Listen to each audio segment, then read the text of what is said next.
Good afternoon, everyone. My name is Ty Cosby, and I'm a health education professor at Georgia Highlands College. I'm excited to be here today to talk about something that affects every single one of us, especially in a college environment.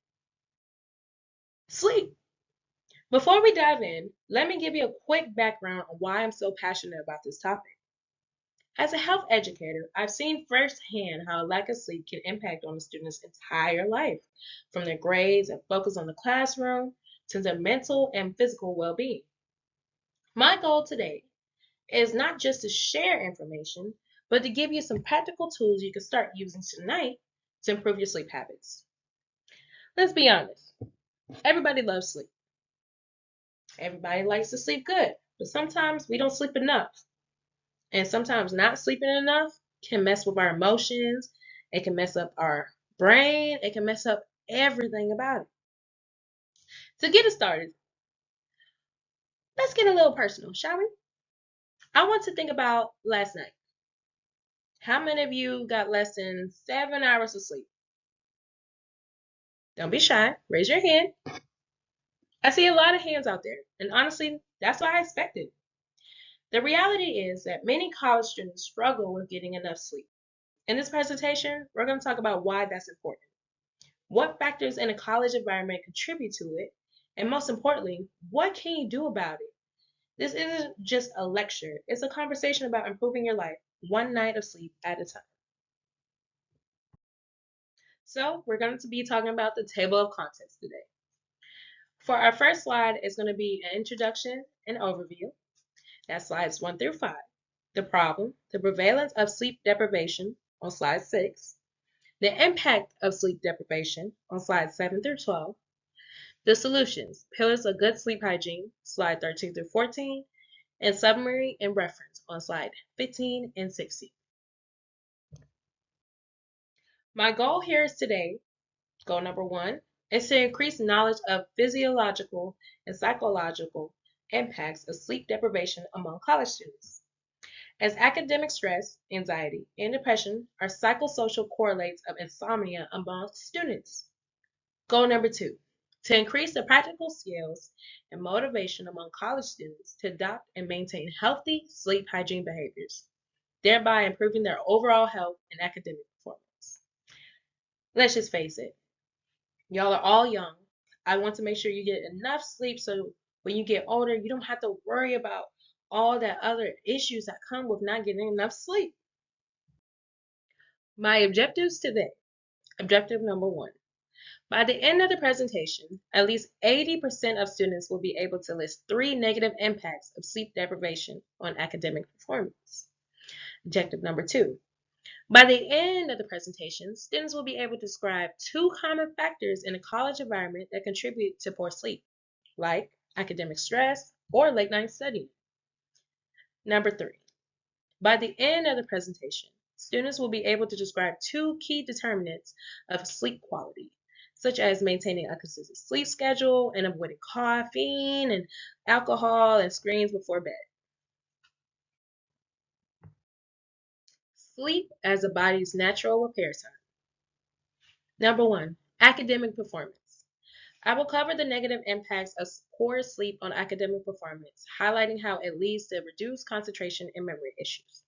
That will be on our next slides. Physical health. I will also cover the effects of physical health, explaining that a weakened immune system is a key determinant of sleep quality. And mental health. I will discuss mental health, noting that a lack of sleep is also a determinant of anxiety and depression. The impact of sleep on academic performance. Number 1, lowers grades. The combined effect of poor concentration, memory issues, and slower cognitive processing can directly lead to lower academic performance. Increased academic stress. Academic stress, anxiety, and depression are psychosocial correlates of insomnia among students. This can create a vicious cycle where poor sleep worsens your ability to cope with academic pressures, which in turn makes it harder to get quality of sleep. Let's be honest. I was in college once. I will say during midterms and finals and stuff, That would be the main time that I would not get enough sleep. I just wanted to sit here and study all night, and then the next morning I thought I would be okay. Whole time I would be falling asleep in the test. I would be, while everybody is writing down the answers, I'm just knocked out in the back. So that's why it's very important for you to get at least 8 to 7 hours of sleep before any exam, and make sure not to study so late. Make sure if you know you have an exam or a midterm coming up, make sure you prepare time into your day, into your schedule, to set time aside to get enough sleep, and also make sure you study as well. Number three, poor decision making. Other perceived causes of sleep problems include a busy social life and the use of electronic devices. This can lead to poor time management and poor decisions, like pulling all-nighters, which future harms academic success. As you can tell on my slide over here on the left side, I have academic performance, but I also have average hours of sleep. Here's a great deal. Does sleep interfere with a great deal? 6.27. A lot? 6.31. A moderate amount? 6.57. And 6.93 is little, and 7.13 is none at all.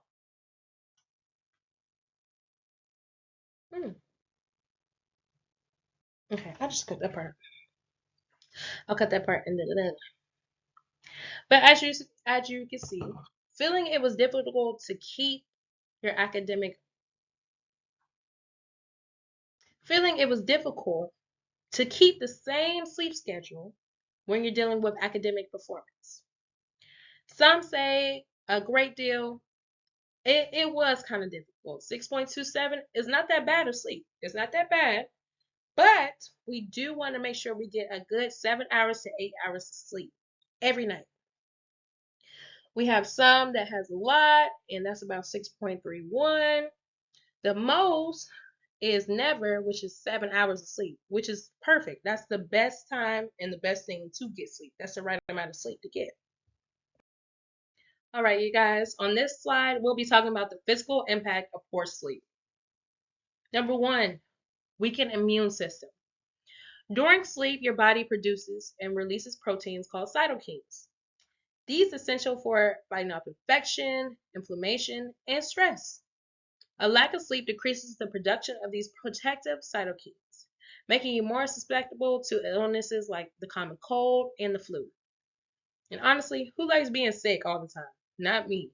So to prevent some of that, because you can't help all of it, I suggest you make sure you get enough sleep so your body can sit here and get the right amount that it needs. Hormonal imbalance. Sleep plays a crucial role in regulating hormones. Without enough sleep, there can be a disruption in the hormones that can control appetite, leptin, and ghrelin, which can lead to weight gain. It also impacts the release of growth hormone, which is critical for cell repair and muscle development.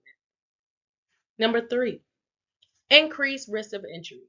Sleep deprivation can lead to a slower reaction time, and impaired motor skills. For students, this can increase of accidents and injuries, especially for those who are athletes or have really demanding jobs. Y'all need to make sure you get enough sleep because you don't want to be injured on your job. We're going to dive in more into hormonal balance and growth. Growth hormone. Sleep plays a crucial role in regulating various hormones, including growth hormone, which is primarily released during deep sleep. This hormone is essential for cell regeneration, tissue repair, and muscle development, making quality of sleep vital for physical health and resilience. Appetite regulation. Without enough sleep, there can be a disruption in the hormones that control appetite, which can lead to weight gain. This hormone imbalance can increase feelings of hunger and reduce satiety, making it harder to maintain a healthy weight. Now, you might think, well, I don't have enough sleep and that doesn't really affect my weight gain. Well, it might not, but soon it will. You can go from being 170 last week to maybe being 185 or Even smaller, you might go down. It all depends on your body and everything that comes with it. Immune system support. On the left side, you can see that I have the immune system. We have our tonsils and adenoids and lymph nodes, my fault, and appendix, bone marrow, lymphatic vessels, thymus, spleen, Peyer's patches, and again, lymphatic vessels. Cytokine production. Getting restful sleep strengthens the immune system by promoting the production and release of important infection fighting cells and proteins called cytokines. These proteins help the body detect and respond to viruses and bacteria more effectively. Increased susceptibility. A lack of sleep decreases the production of these protective cytokines, which makes you more susceptible to illnesses like the common cold and flu. Consistent quality of sleep is therefore a key factor in maintaining a strong and healthy immune system. How sleep deprivation can affect wound and injury healing. I bet you didn't know. The body's ability to heal wounds, injuries, and post-surgery effects improves with proper sleep. During deep sleep, the body increases its production of growth hormone, which is essential for cell regeneration and tissue repair. This process allows the body to efficiently repair damaged muscles and tissue, making it a critical time for recovery after physical exertion or injury. On the left side, you can see that I have a little diagram. Not really a diagram, but a picture. In a normal rested brain, which is the baseline, a specific protein called coughlin is controlled, allowing the brain to strengthen new memories. However, on sleep deprivation side, you can see it activates a brake enzyme that throws the system off balance, resulting in too much coughlin and causing the memory connections to become weaker and unstable. And in simple terms, lack of sleep makes your brain cells physically unable to hold on to new information. Without enough sleep, the body's ability to heal and recover is compromised, which can prolong healing and there'll be time and increase the risk of infection. And honestly, you're already hurting. The last thing you want to deal with is risk of infection and more time to heal. The impact on mental health. Number one, anxiety and depression. A lack of sleep is a determinant of anxiety and depression. Sleep deprivation disrupts the brain's ability to process emotions effectively, making you more vulnerable to negative feelings and less able to cope with stress. This can create a cycle where poor sleep worsens anxiety, and anxiety in turn makes it harder to get restful sleep. 2. Emotional regulation. When you are sleep deprived, you may find it harder to manage your emotions, leading to increased irritability and mood swings and stress. I know for me, when I don't get enough sleep, at least good 7, 8 hours, oh baby, I'm irritated. I'm very irritated. I don't want to talk. I'm not a morning person. I just want to go back to sleep and let the whole world continue about their day, except for me. But number 3, increased stress. The body's stress response system becomes more active when you're tired, resulting higher levels of cortisol, which can contribute to the feelings of being overwhelmed. This can contribute to a constant feeling of being overwhelmed and can exist mental health concerns. The impact on learning and memory. Memory and consolidation. During sleep, your brain consolidates and processes information from the day, turning short-term memories into long-term ones. Without enough sleep, this process is impaired, making it harder to retain what you learn. So imagine you're in class and you stayed up all night just to study and now you're learning new material. Well, you're gonna have to go back home and learn more of that material. Because baby, you didn't process none of that in your head while you was in that class. Okay? Reduce concentration. A lack of sleep. A lack of sleep can negatively affect academic performance, leading to reduced concentration and memory issues. Number 3, slower cognitive processing. When you're tired, your brain works slower. This affects your ability to think quickly, solve problems, and recall information during exams or in a class discussion. Like, imagine you're in class, you're kind of tired, kind of dozing off, and the teacher calls him, hey, you, what's this? Who was the first president, right? Who was the 45th president? And now you're standing there like, uh, uh, like you don't even know. You don't even know because your ability to process stuff while you're tired, it's not gonna work out for you. I know when I'm really tired, I don't think that good. I don't. I really don't. I just don't even want to think about the next question. I don't even want to talk about the next question. I just know I'm tired. Energy restoration. Establishing a consistent sleep schedule is key to improving sleep quality and supporting overall recovery. Going to bed and waking up at the same time each day helps regulate your internal clock. Avoiding screens before sleep reduces exposure to blue light, which can interfere with melatonin production. A calm, quiet, and dark environment further encourages deeper, more restorative sleep. Sleep provides a crucial period of physical recovery, allowing the body to conserve energy and replenish cellular resources that were used during waking hours. This deep rest supports the immune system, helping it strengthen immune memory and allocate necessary energy to reinforce the body's defense against illnesses. All right, you guys, now we're at the point of the slide where we're talking about the solutions. The solutions. The pillars of good sleep hygiene. Number one, timing. Timing is everything. Regular exercise can significantly improve sleep quality. However, it's important to time your workouts correctly. Number two, the benefit. Engaging in moderate to vigorous physical activity during the day can help you fall asleep faster and get deeper sleep. Number three, the conveyance. I will also caution against exercising too close to bedtime as it can simultaneously and make it harder to fall asleep. And I'll also talk to you about what foods not to eat before you go to bed. Now, I know you're probably thinking, well, Miss Cosby, I do work out a lot. I do work out sometimes before I go to bed. Uh.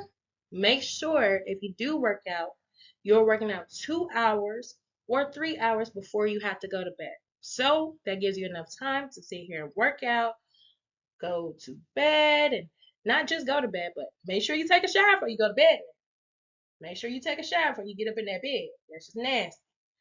But what you can do is you can have your bedtime routine where you basically, you shower, you brush your teeth, you might eat a little snacky snack, something small, not too heavy, not all that junk food, just something small before you go to sleep.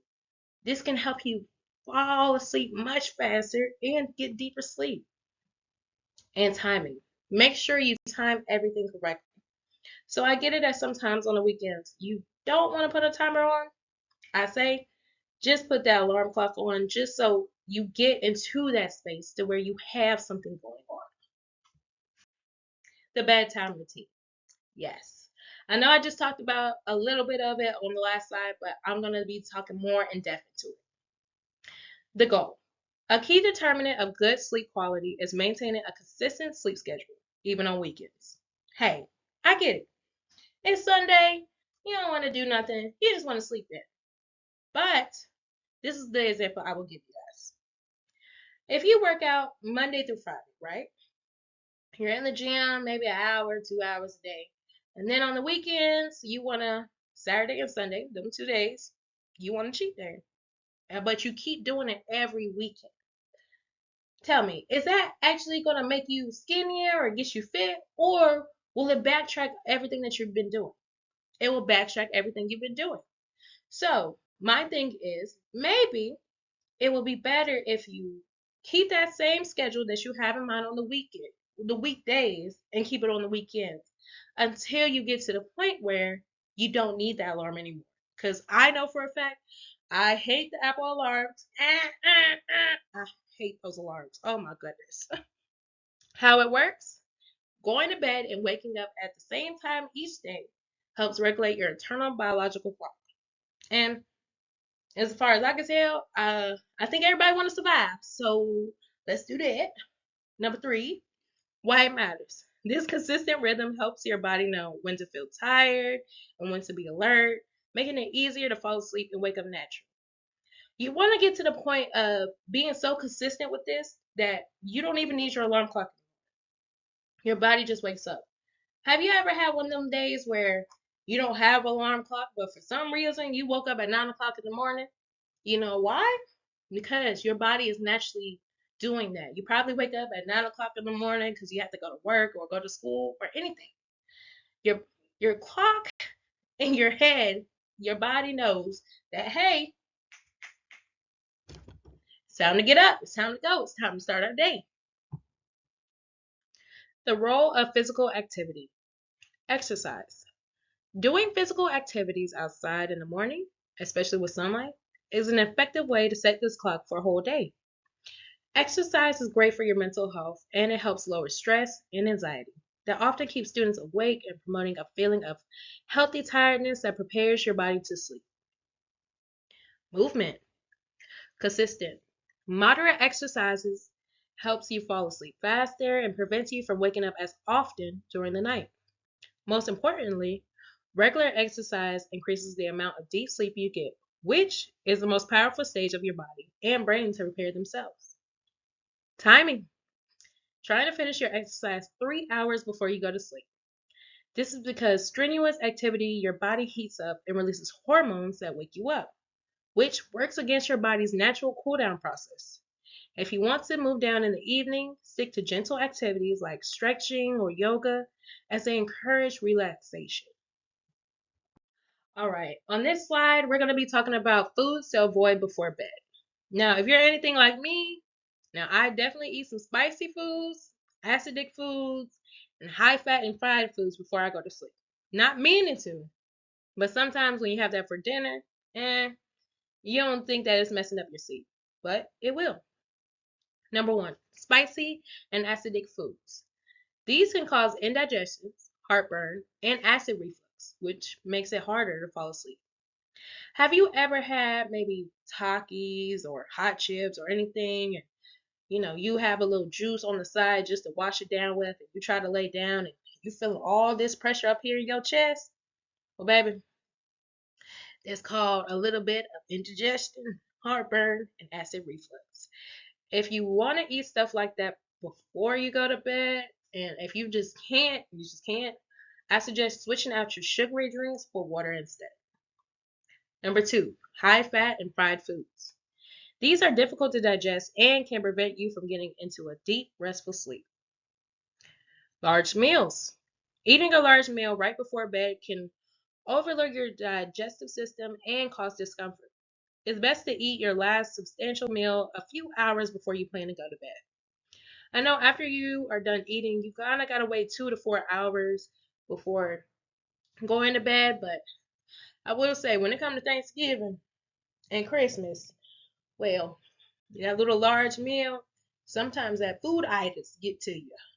But even though you get the food itis and you go to sleep, it's not a time where you don't wake up in the middle of your sleep or you don't feel like, oh, like I just ate too much, my belly hurting all up in the morning. So make sure to be careful about that, you guys. Number three, caffeine and alcohol. For one, caffeine keeps you up. I know some people say, it doesn't really keep me up. But in my system, caffeine keeps me up for hours. It will keep me up all day. Like even taking an energy drink, oh yeah. And my favorite one would be the Monster. Yeah, I will drink that at like 8 o'clock p.m. and I will stay up until 8 a.m. That's how much caffeine can really affect your sleep. Alcohol too. I know sometimes on Saturdays y'all want to party, y'all want to have fun, and y'all been drinking and stuff like that. Please make sure you please make sure you are safe first of all, and that you are drinking enough water after that. Because I know a lot of alcohol and you go to sleep and next thing you know you got that alcohol sitting in your belly and you just wake up feeling all types of ready to go and throw up in the toilet.